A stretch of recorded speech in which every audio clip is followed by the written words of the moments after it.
Literally, this is what the computers kept on one Amazon ka box. And this is my other second camera setup. Hi, I'm Maunika Gowardhan, and today I'm actually going to show you how to make a really delicious, super simple mango and cardamom barfi.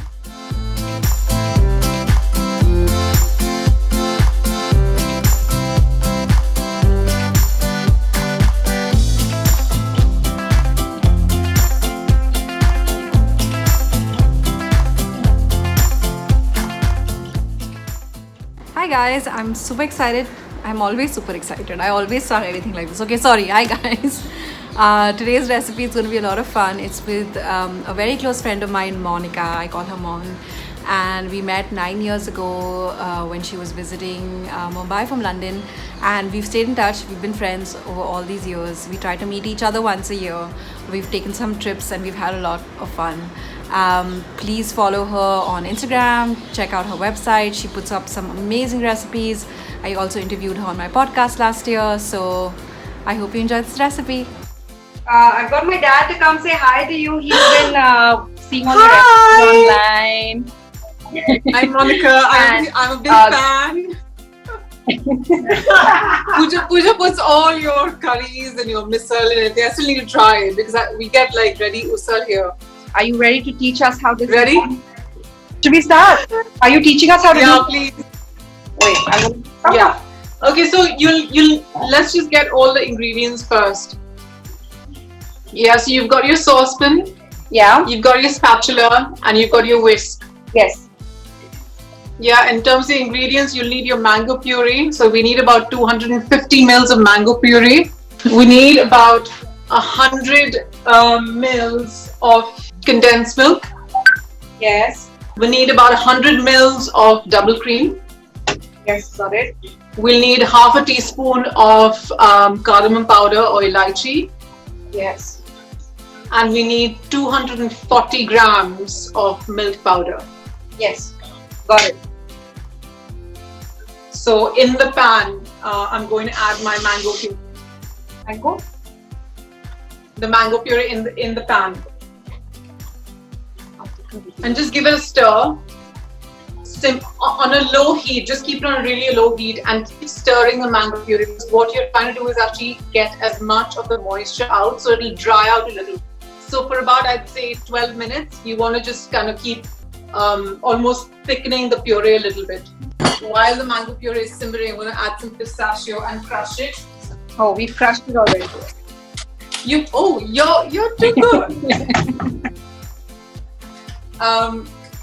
So there's a couple of things when you're actually adding pistachio. The pistachio can go in the mix of the barfi and it can go on the top as well. So okay. You want to make sure you have enough in terms of quantity for both. Okay. So that's kind of like reduced slightly, the mango puree. Yeah. Okay. And now in the mango puree, add the double cream as well.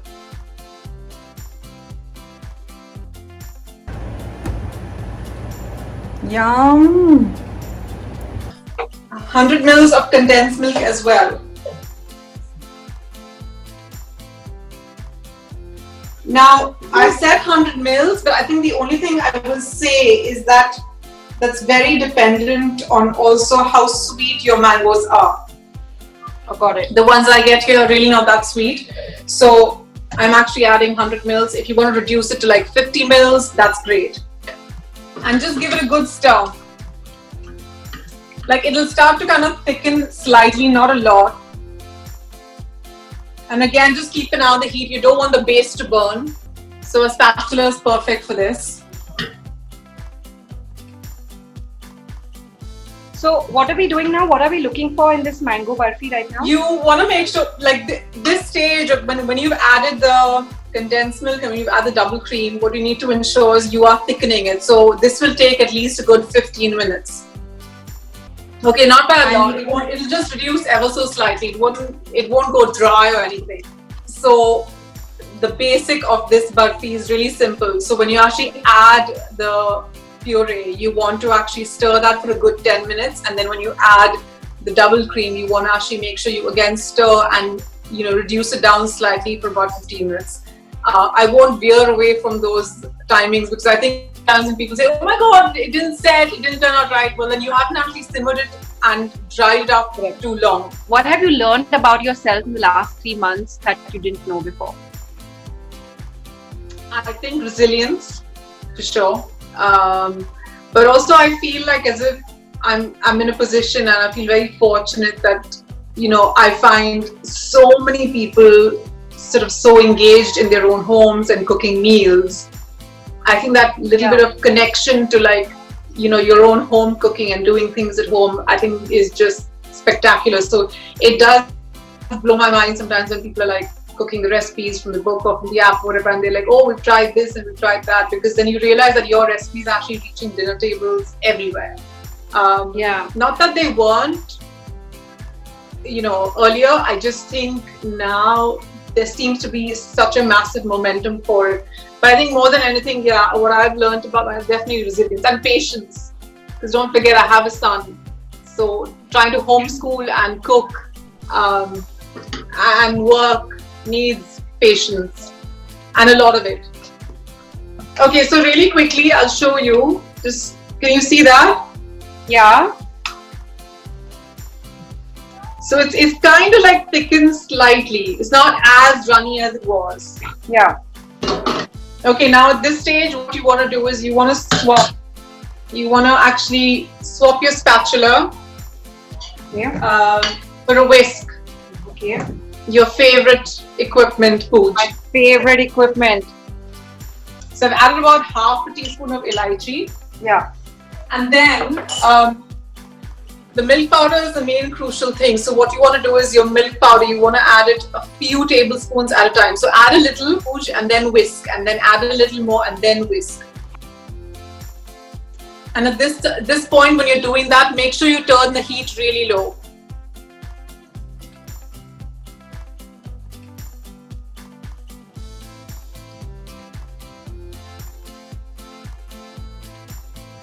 But as you start adding the milk powder, which is happening in my pan, I don't know if that's happening in your pan, it's just thickening a lot. Yeah. So you need a good, strong arm for this. Hey, I've been training for this my whole life. Absolutely. I'm thinking I'm not, so I'm struggling. What I'm going to do is, when I finish adding all of it, I'm going to swap my whisk for my spatula again. Okay. Now, using your spatula, just keep like stirring it, and you'll see it starts to kind of come out from the sides of the pan. Yeah. See that? So yours is like mashed. It's like mashed potato. Yeah, like creamy mash, like really, really creamy mash. So mine is kind of nearly there, so I'm going to empty that in my baking tray. Take another 2 minutes just to thicken up slightly. Just stir this. Yeah. Oh, now it's nice and thick.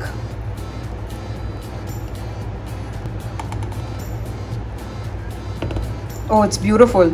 Okay, we pour it into the pan now. Yeah, pour in your baking tray, in your line tray.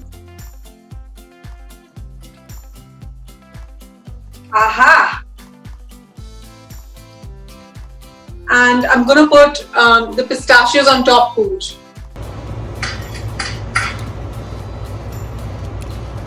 This looks beautiful. So when you add them, you just want to kind of like press them lightly so that they kind of get squished up a little bit inside the barfi. It's almost midnight in India, Mom. You know what that means? Is it? Okay, listen. Look here, look here, look here.